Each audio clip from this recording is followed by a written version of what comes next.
Hi!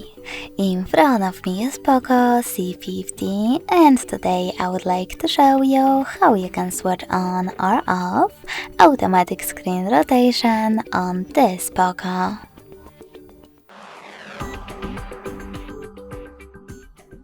First of all, go into Tab menu. Now look for lock orientation icon and when you find it, click on it. As you can see, my shortcut is now blue.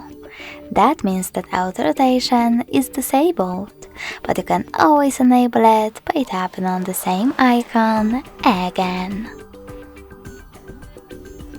If you want to, you can always go into settings instead, scroll down and choose display.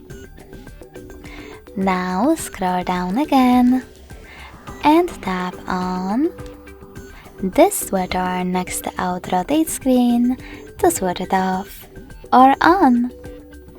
Thanks so much for watching. If you enjoyed this video, smash that like button, comment and subscribe. Bye!